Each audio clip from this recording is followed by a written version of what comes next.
വിദ്യാഭ്യാസ മേഖലയ്ക്കും സമൂഹത്തിന് തന്നെയും ഭീഷണിയായ SFIക്കെതിരെ CPI സംസ്ഥാന സെക്രട്ടറി ബിനോയ് വിശ്വം നടത്തിയിരിക്കുന്ന വിമർശനം വൈകി ഉദിച്ച വിവേകമായി കാണേണ്ടിയിരിക്കുന്നു.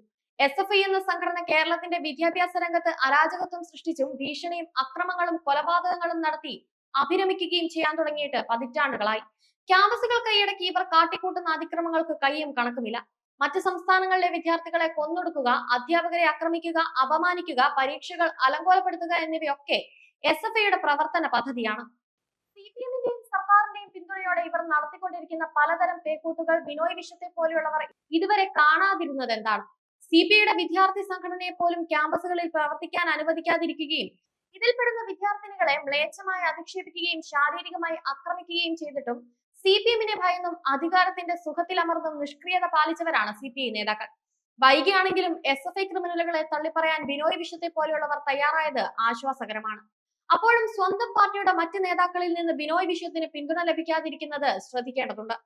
SFIയുടേത് പ്രാകൃത ശൈലിയാണെന്നും ഇടതുപക്ഷ വിദ്യാർത്ഥി സംഘടനാ ശൈലിക്ക് ചേർന്നതല്ലെന്നും ബിനോയ് വിശ്വം പറയുന്നത് SFIയെയും അതിന്റെ യജമാനന്മാരായ CPIഎമ്മിനെയും ബധിരകർണങ്ങളിലാണ് പതിക്കുക. തെറ്റ് തിരുത്തിയില്ലെങ്കിൽ SFI ഇടതുപക്ഷ പ്രസ്ഥാനത്തിന് ബാധ്യതയാകുമെന്ന് ബിനോയ് വിശ്വം പറയുന്നത് ഒരൊറ്റ CPM നേതാവിനും സ്വീകാര്യമാവുമെന്ന് തോന്നുന്നില്ല. CPIക്ക് SFI ഒരു ബാധ്യതയായി തോന്നിയേക്കാമെങ്കിലും CPMന് അവർ മുതൽക്കൂട്ടാണ്. SFIയുടെ ഇടിമുറികളിൽ പരിശീലനം നേടിയവരാണ് CPMന്റെ നേതാക്കളായി മാറുന്നത്.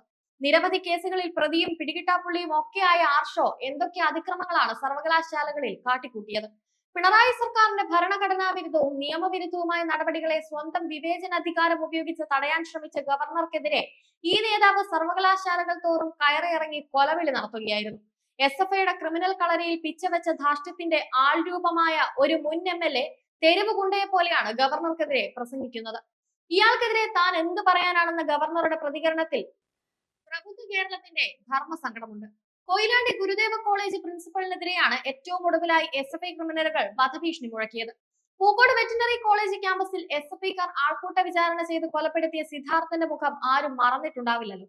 നിയമവും കോടതിയും ഒന്നും തങ്ങൾക്ക് ബാധകമല്ലെന്ന് കരുതുന്ന മാനവിക മൂല്യങ്ങളിൽ വിശ്വാസമില്ലാത്ത ഒരു വിഭാഗമാണ് SFI.